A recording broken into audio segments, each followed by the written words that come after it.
This week on the show, eBay appears to be testing some new auction bid increments. Poshmark has rolled out sudden death to more live sellers, and I bring you a massive What Sold recap.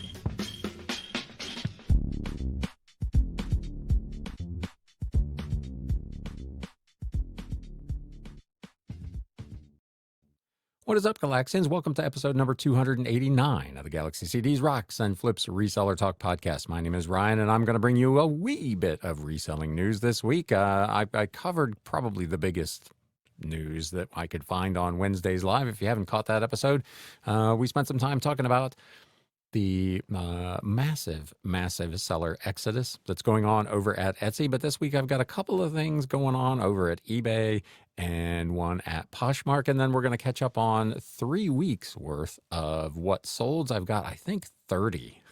I probably won't go into as much detail, especially on the cheaper ones. We'll do a quick and dirty since there's 30 of them. But let's get into this reselling news. News updates.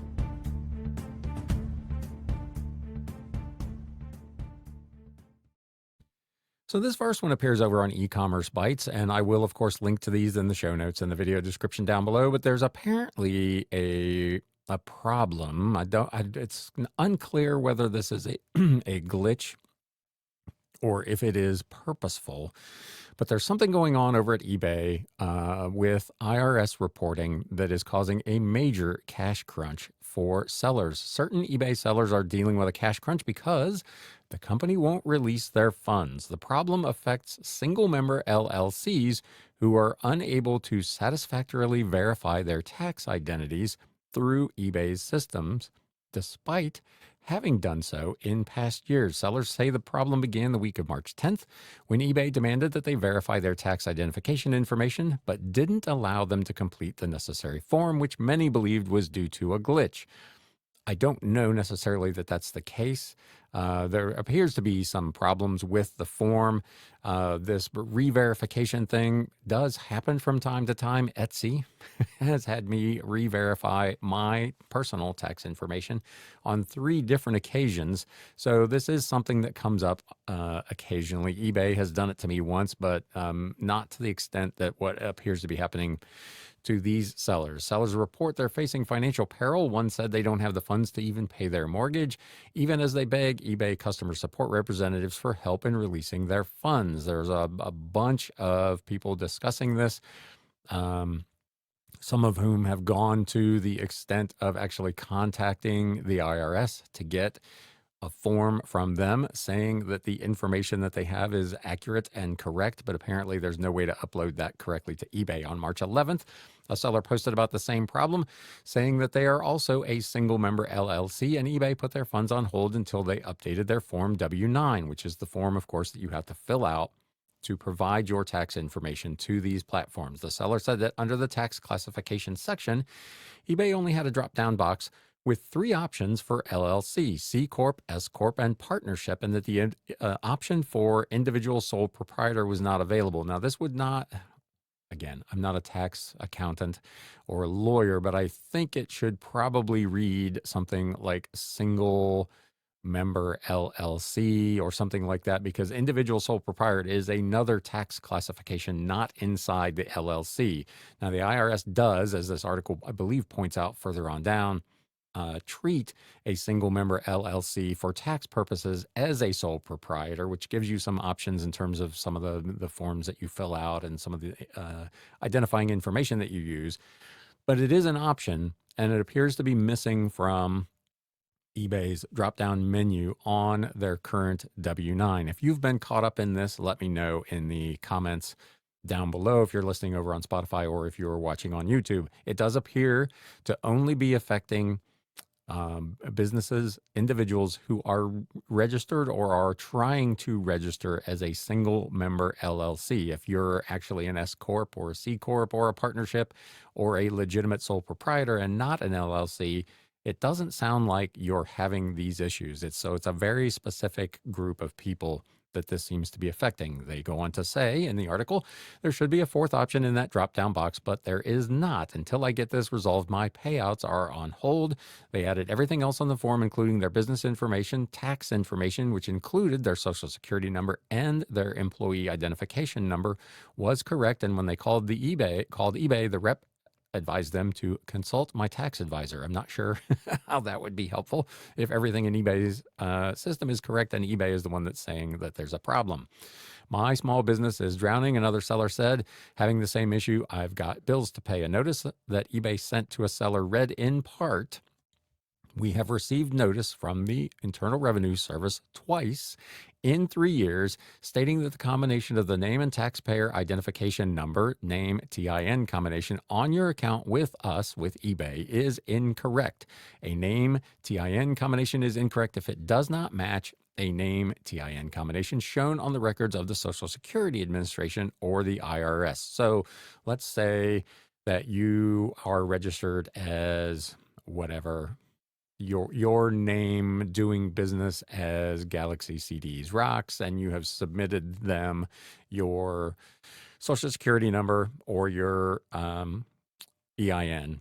But when you registered that with the IRS, you just registered it with your name without the DBA. That would cause a mismatch. Or if you used your EIN with the Social Security Administration, but you used your Social Security number rather with eBay, that would also cause a mismatch. I had this very experience.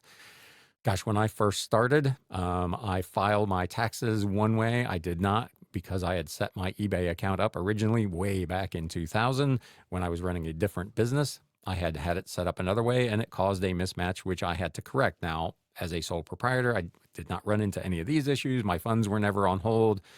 I guess from an editorial standpoint, I kind of have a problem with eBay putting funds on hold over this, at least as a starting point for this. How about give us 6 weeks or whatever to get this resolved, especially if you're having some technical issues.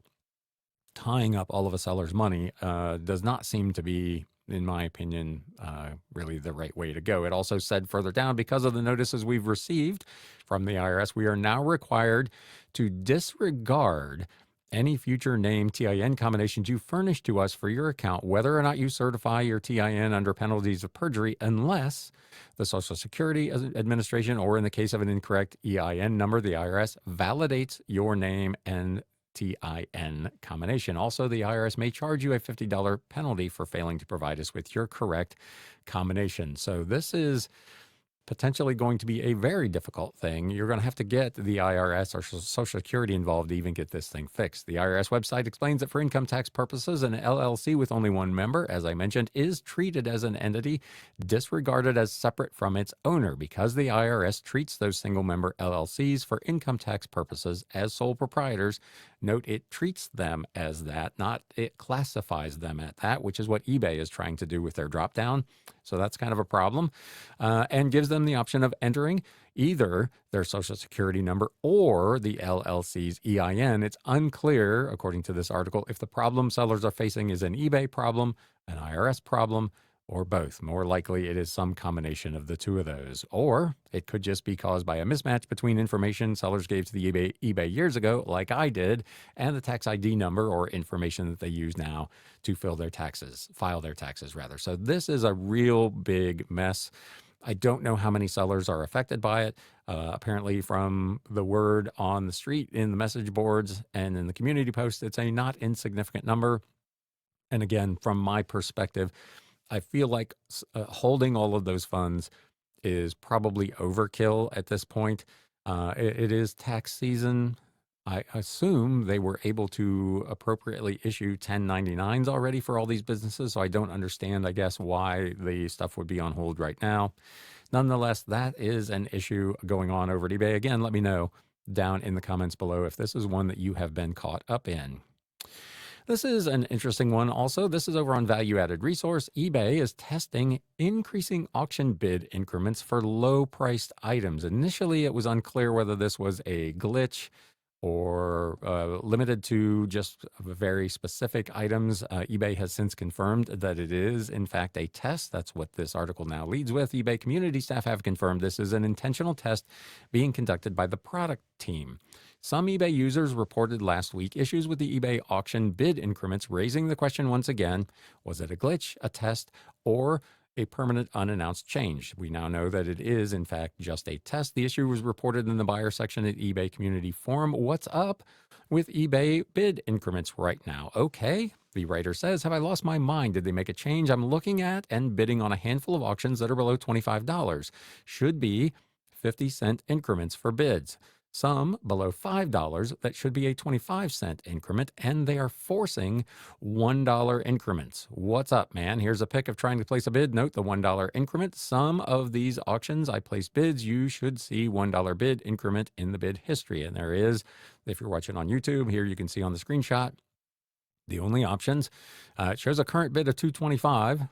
So I assume this thing must have started at 25 cents. And now all of the bid increments are higher, and they're all at least in $1 increments, entering on this particular screenshot $3.25 or more, or you can conveniently click a button, which is starting at a $1.75 bid increment, starting at $4, which is also quite interesting. They did provide a list, and again, these will all be linked in the show notes if you want to go look at these yourself. This person happens to be an experienced seller, so they're very familiar with how bidding on eBay auctions usually works, and that is also described in the eBay policy page, showing that lower price items have smaller bid increments. So again, on the screen, if you're watching on YouTube, you can see this table. If the item is currently below 99 cents, the bid increment is a nickel. When it goes over $1, but it's less than $5, it's a quarter. From $5 to $25, it's 50 cents. From 25 to 99, it's $1, and so on. So the bid increments increase as the price of the item increases, according to this table. But what some buyers were finding was that no matter the price of the item, even down to items under $1, it was forcing a $1 bid increment. Other users responded saying they were still seeing the normal lower bid increments. So again, this is one of those things that when they test, it only rolls out to certain portions of the user base. Not everybody sees this. Liz, for her part, checked all of the examples and did notice that these were all incorrect $1 bid increments. The original poster gave an explanation why this is an important issue, even if it may seem that the individual financial impact may be relatively small. Some of the items they said I bid on last night will sell for $5 to $10. Being low volume items, a $3 bid with a $1 increment may win, where previously a $2.25 bid based on that 25-cent increment would have also won, which is forcing the buyer, in this case the writer, to pay an extra 75 cents they thought due to a glitch. As we now know, this was a test. Fundamentally, no matter if the glitch costs anyone any money or not, or no matter how small the difference is, it's a fundamental glitch that needs to be addressed. Again, we now know it is not a glitch. It is a feature. It's a test, at least. Did you experience this, and what do you think about it? I'll give you my initial take. We've talked on this show, I feel like, nearly every week about these platforms all trying to find ways to increase their gross merchandise volume, their gross merchandise sales. What a better way to do that than to just eliminate these 5, 25, and 50-cent increment bids on these low price items. Make them all $1 up until whatever at $25 when it goes to something higher, or whatever the number is.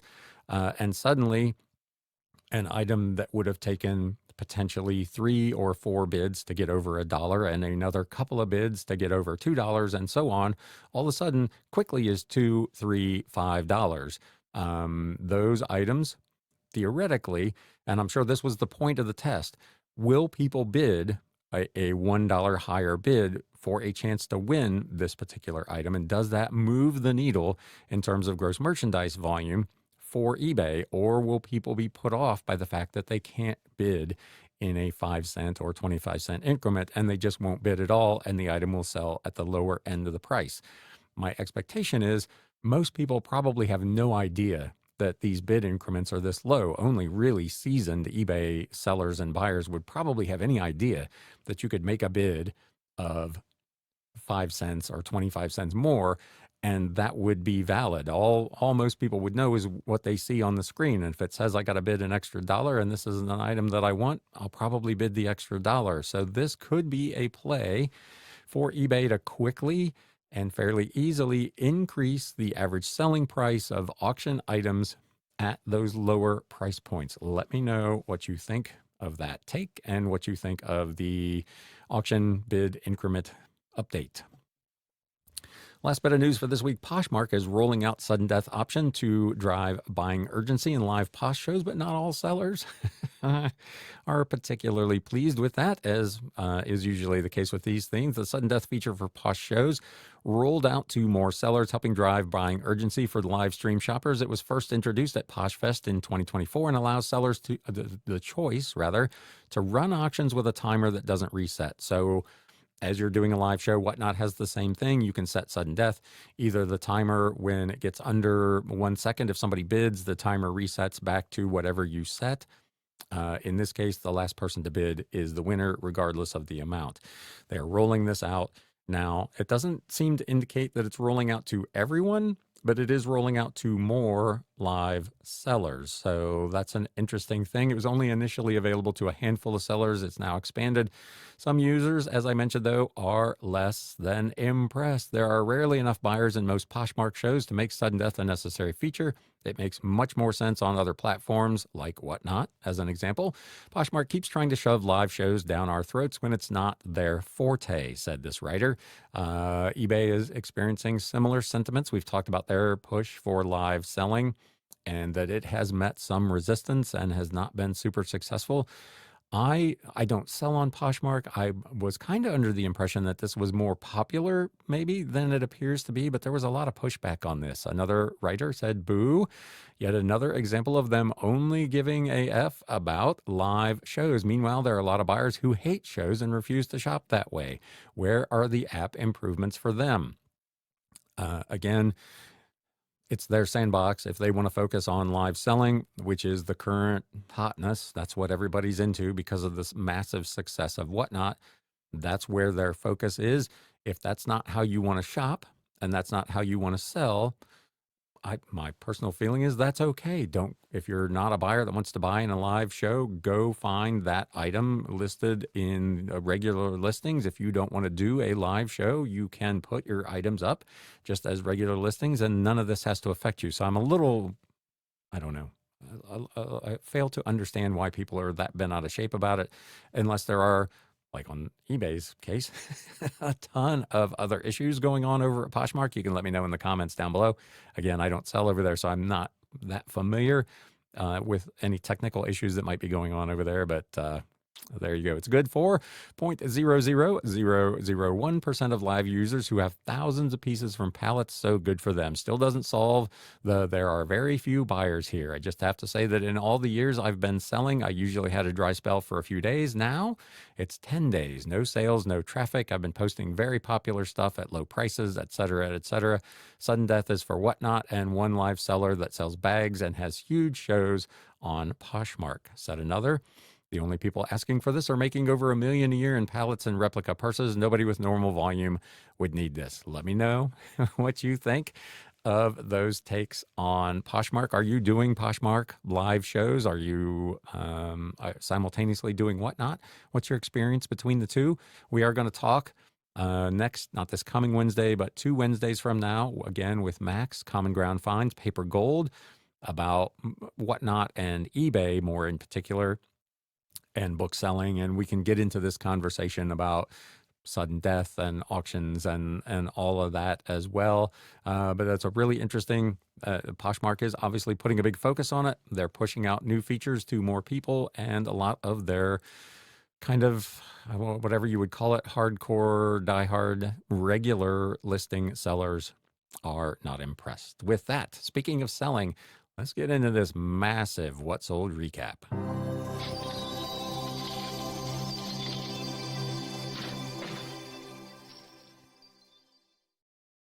Like I said, this is a pretty big one, so I probably won't on all of these go through all of the details on it. I'll just kind of hit the high points since there's so many.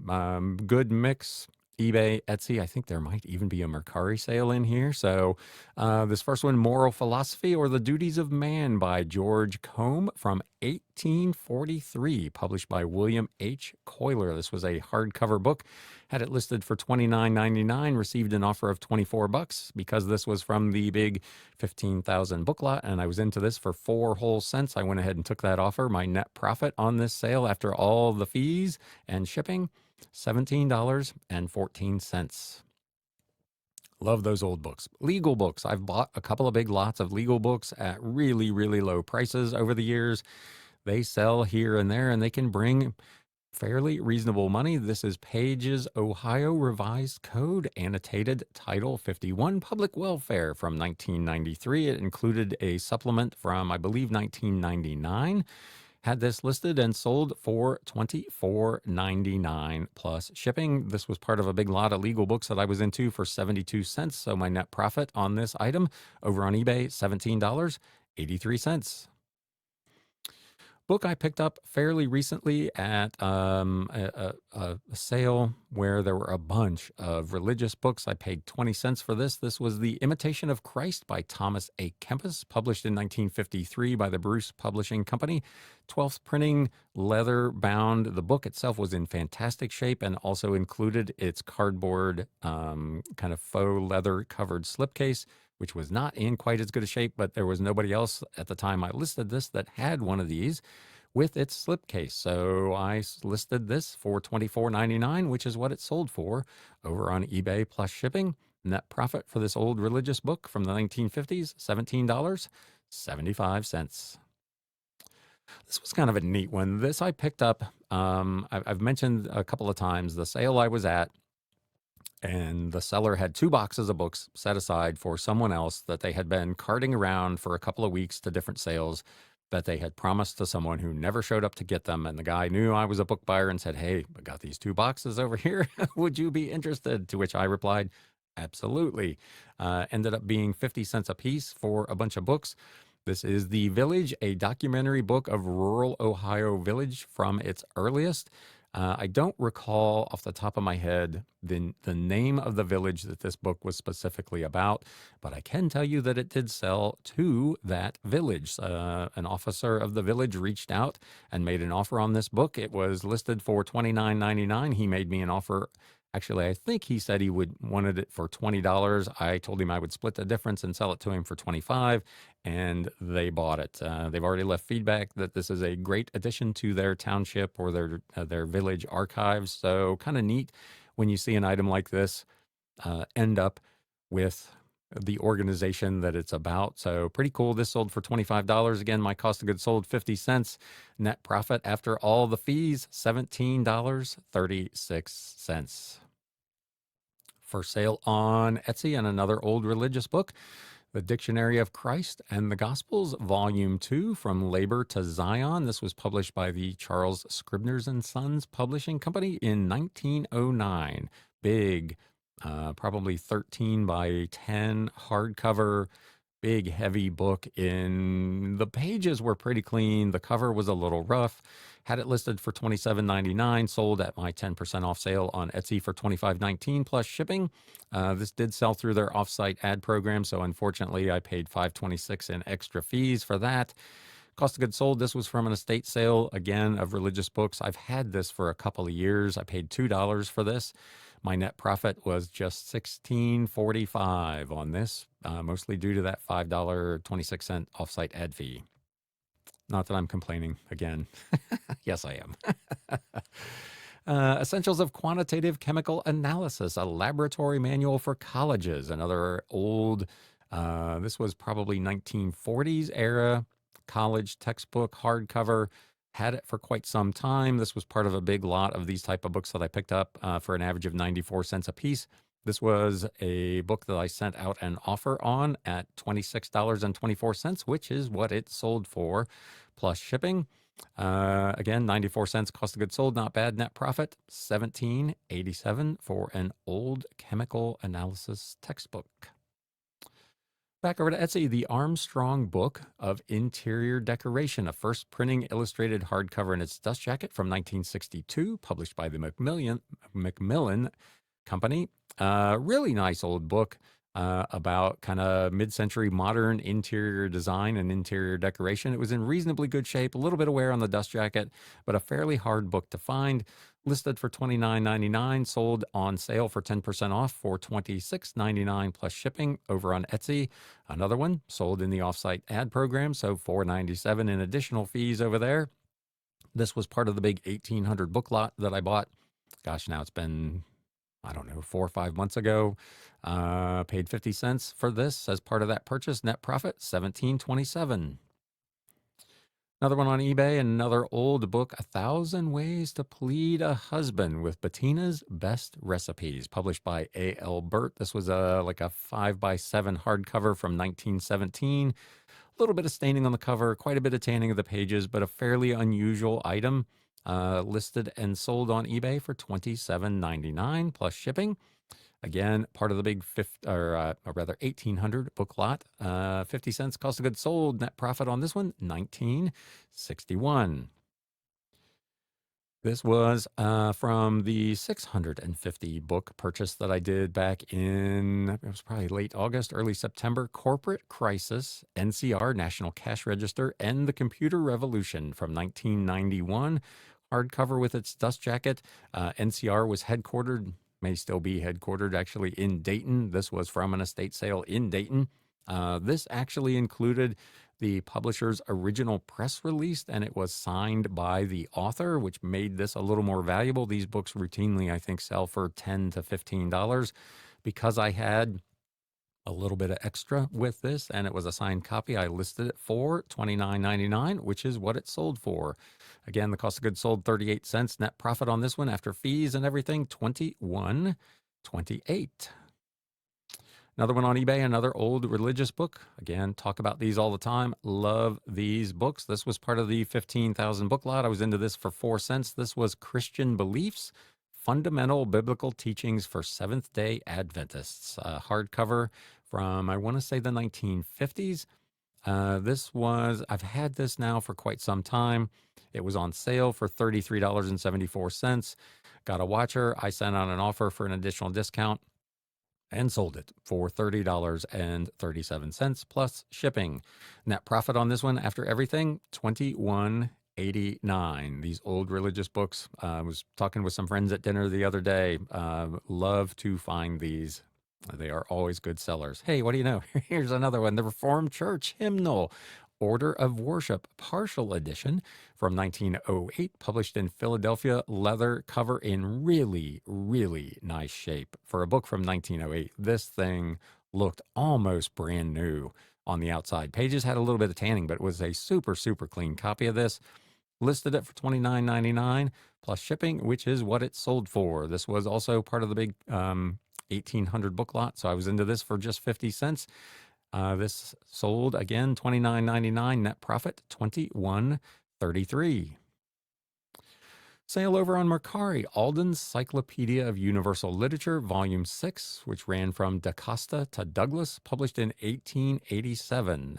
Hardcover, again, part of that same big, big lot. There was a whole series of these. It was not a complete set. I think I had maybe slightly more than half of the volumes that should have been in this set, so I did list these individually. This sold on Mercari for $31, free shipping. I include the price of shipping in the price over there because I do ship on my own, because I don't like, as I've said, Mercari's shipping program for media mail. My fees, Mercari is just 10% to the seller, so $3.10. Cost of goods sold was 4 cents. Net profit, $23.23 for Alden's Cyclopedia of Universal Literature, Volume 6.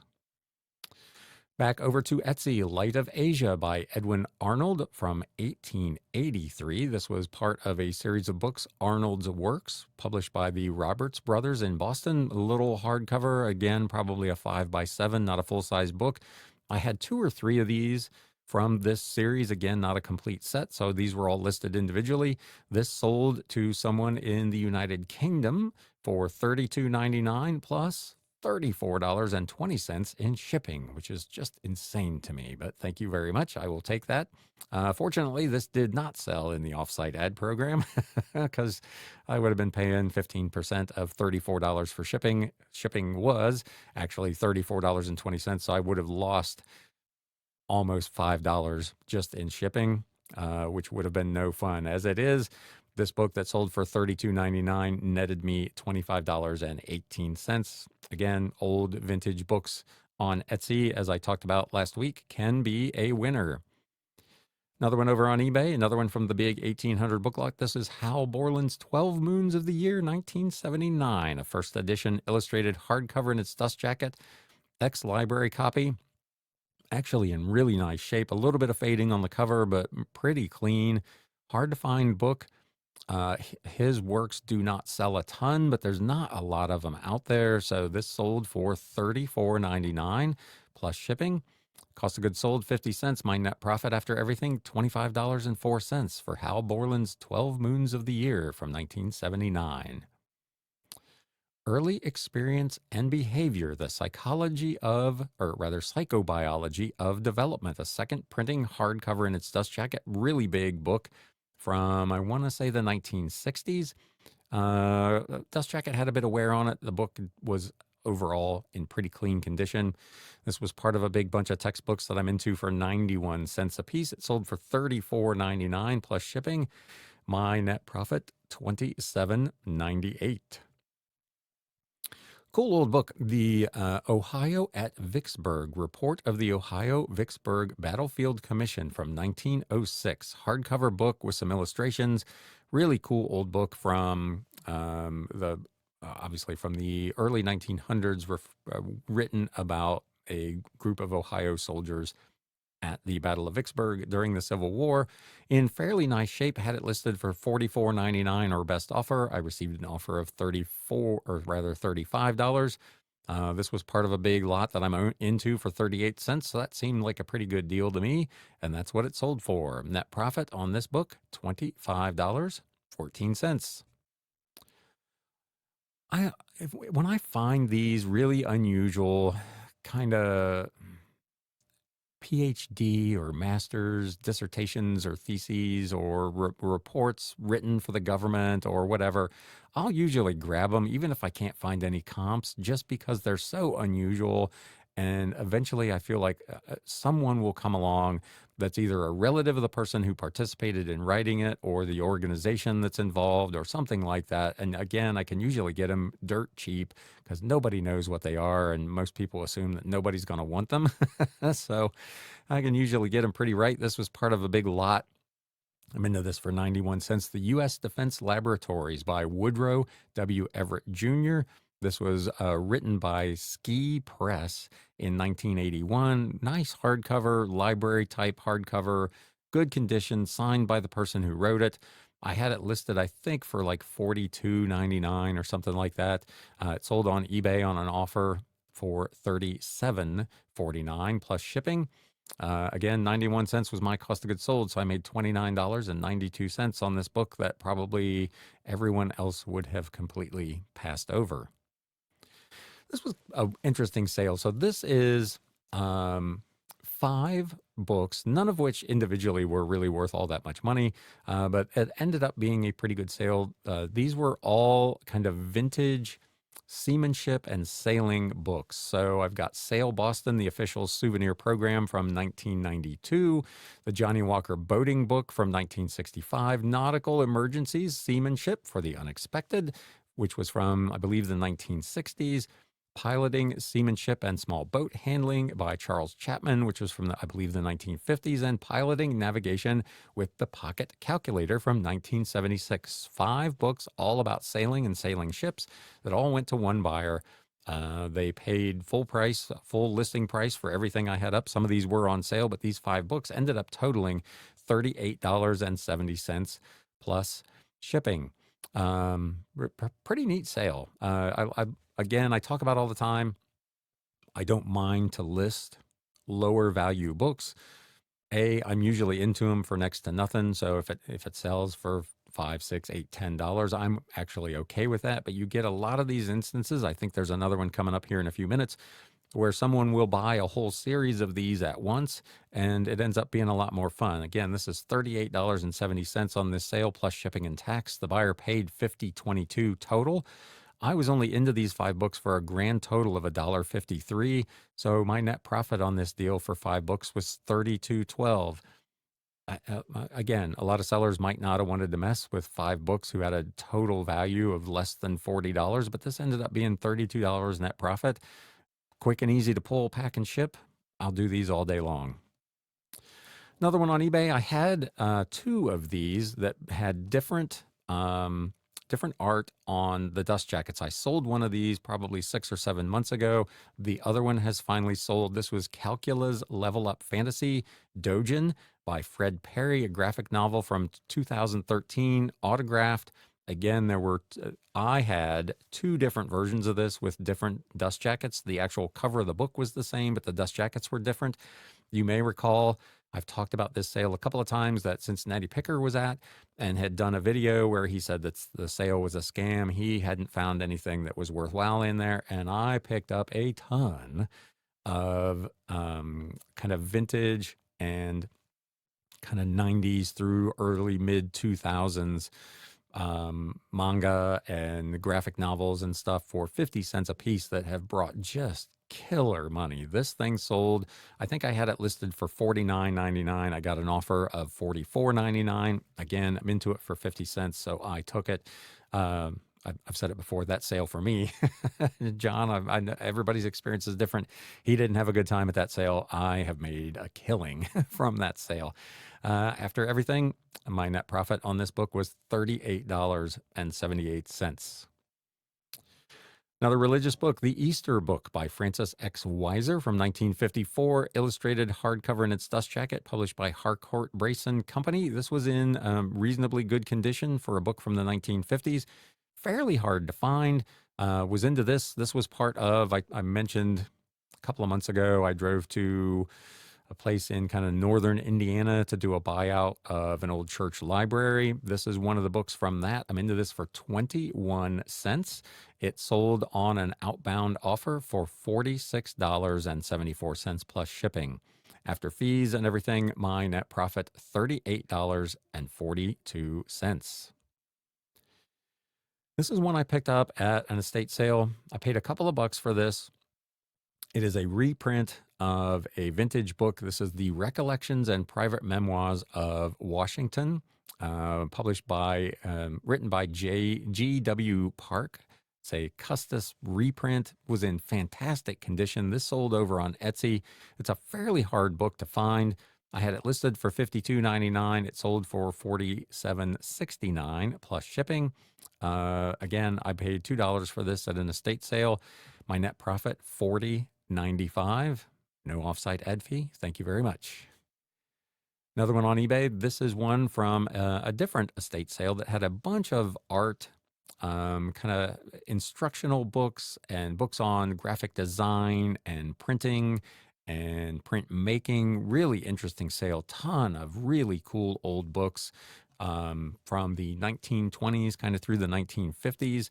This was Layouts and Letterheads by Paul Carlisle and Guy Oring from 1938. Illustrated hardcover. It was kind of like almost like a hard leather cover. Really interesting piece. I had it listed for $69.99. Got a watcher. I sent out an offer and sold it for $59.49 plus shipping. I did pay $10.13 in fees, $4.94 for the promoted listing fee.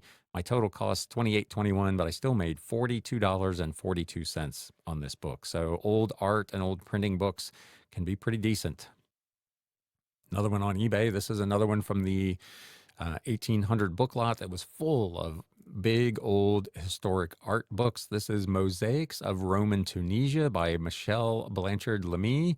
First edition illustrated hardcover from 1966, was in really nice condition. Big coffee table size book. Sold for $59.99 plus shipping. The buyer paid $9.88 for Media mail shipping. This was cheaper to send out by Ground Advantage. I shipped it that way for $7.21. Again, my cost of goods sold 50 cents. My net profit on this thing $52.14. So be on the lookout for that. Mosaics of Roman Tunisia. Back over to Etsy. Another kind of religious book, a biography, And They Shall Walk, the life, the story of Sister Elizabeth Kenny, 1945, 7th printing, hardcover, listed for $69.99, sold on sale for $62.99 plus shipping. This did, unfortunately, sell through the offsite ad program, so the offsite ad fee alone was $10.26. My total fees were over $17 on this. I try to remind myself every time I get one of these, this is a book that may not have sold otherwise. I talked about it, I think, last week. Etsy needs to do a better job of letting people know that these kinds of items are available on their site. They seem to be trying to do that through using offsite ads and then charging the seller through the nose for that at 15%. But nonetheless, this book sold for $62.99 and made me a net profit of $44.82. I paid $1 for this at an estate sale, gosh, probably 6 or 8 months ago. Another one on Etsy, another one from the 1800 book lot, The House of Life by Mario Praz and Angus Davidson, 1965, first U.S. edition hardcover in its dust jacket from Oxford University Press. Dust jacket did have some wear on it, but this again is a fairly hard book to find. This did sell overseas. Again, $62.99 plus $46.33 in shipping, $109.32. This, unfortunately, also sold through the offsite ad program, so I took a bath on this. I paid $10.63 in regular fees and $16.40 for the offsite ad fee because of the shipping. Shipping was $46.33, so I lost quite a bit of money on that deal. Net profit on this was only $35.46. It's better than not getting the money for it, but when you sell a book for $63, you'd like to make a little more than $35. But we'll take it. The House of Life by Mario Praz and Angus Davidson. Another kind of a religious book. This was really an interesting one. So this was from 1940, published by H.W. Wilson. Again, part of the 1800 book lot. Big coffee table size book. Pages from the Gutenberg Bible of 42 lines. This was 25 facsimile pages from, again, facsimile, so that's kind of reprints of pages from the original Gutenberg Bible. Really, really fascinating piece. The cover had quite a bit of wear and staining on it. The pages were super, super clean. This book had dozens of watchers. I have sent out, I could not tell you how many offers on this book. It would pop up probably at least once a week, if not more often, with being eligible to have offers sent out on it, and nobody pulled the trigger. It was listed for $79.99, finally sold on an offer for $67.99 plus shipping. So pretty cool piece. The buyer paid $6.13 in media mail shipping. I went ahead and shipped at Ground Advantage to get a little bit of insurance on it because it's an almost $70 book. So it was $6.51 to ship. Again, my cost of goods sold just 50 cents. So my net profit was $55.85. Cool old book. Another old religious book, The Millennial Dawn, Volume 1, The Divine Plan of the Ages. This is a 1905 printing of a previous book from the late 1800s by the Watchtower Bible and Tract Society in, I believe, Philadelphia. Hardcover in really nice shape, listed and sold for $79.99 plus shipping. The buyer paid a total of $88.78. I paid about $18 in fees total, including the promoted listing fee. Cost of goods sold 50 cents. Net profit $61.35. Again, I can't talk about it enough, folks. These old religious books can be really, really cool. Old furniture catalog. So this is the Dunbar Book of Contemporary Furniture from 1956, illustrated hardcover, edited by Margaret Hockaday. It was kind of a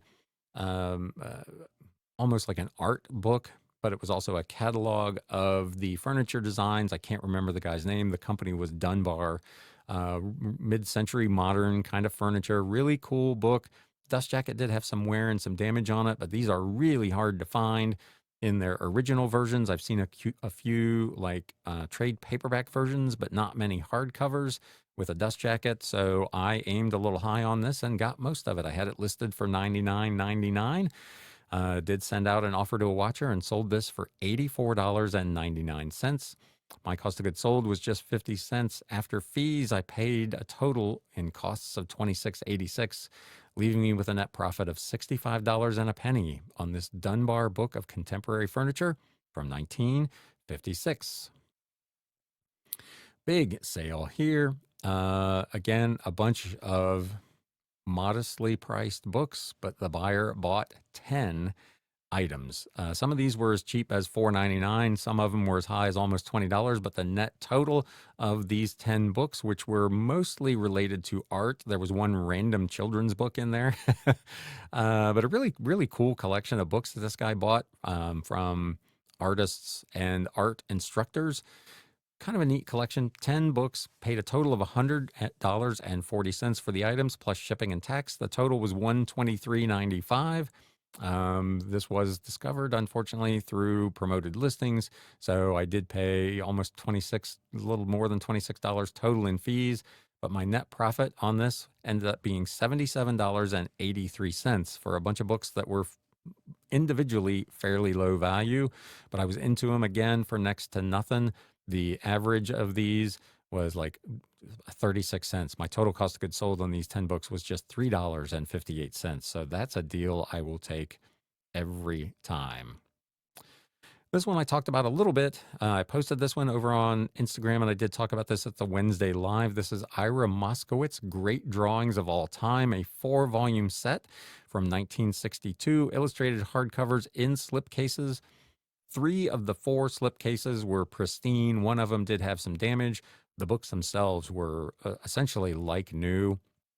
Really nice collection, big coffee table size books. This was an extremely heavy set, as you can see from the shipping price. If you're watching on YouTube, I had these listed over on Etsy for $169.99. They were in my 10% off offering, sold for $152.99 plus $32.38 in shipping. Buyer paid a total of $194.55 for these. They fortunately did not sell in the offsite ad program, so I paid $18.13 in fees. I was able to ship these for $31.63. These were also part of the 1,800 book lot, so these 4 books cost me a grand total of $2, meaning my total costs all in were $60.94, leaving me with a net profit of $133.61 for these 4 books. This is one that I talked about on the Wednesday show, where the buyer left a review stating that they didn't even know they could find books like this on Etsy. So there you go. Etsy, if you're listening, you need to promote a little bit more that you've got more than just handmade goods and print on demand stuff over there. So that, my friends, is going to catch us up on essentially all of March's best sales. As I said, I think there were 30 of them there. Let me know in the comments down below if you saw something there that was really interesting or you got something out of this. Speaking of, if you did, do me a favor. If you're watching on YouTube, and hit that thumbs up button, let the YouTube algorithm know that your time spent here with me is well and truly valuable. It certainly is to me. But if you do that, it makes it well and truly valuable to YouTube as well, which obviously helps the channel quite a bit. If you're not currently a follower of the podcast or a subscriber to the YouTube channel, please consider doing that as well. Would love to have you on board. We will be back Wednesday. Not quite sure what we're going to talk about just yet, but we'll be back Wednesday with a live show. I do start my Whatnot shows back up this week. It's Tuesday and Thursday at 11 a.m. Tuesday is vintage children's books, and the Thursday show is, I believe, history books. So be sure to check those out. There's links in the video description and in my Instagram and all that good stuff. If you're not following me on Instagram, it's at Galaxy CDs Rocks. Come follow me over there as well. With that, my friends, I hope everybody's doing well. And until next time, it's time to sell.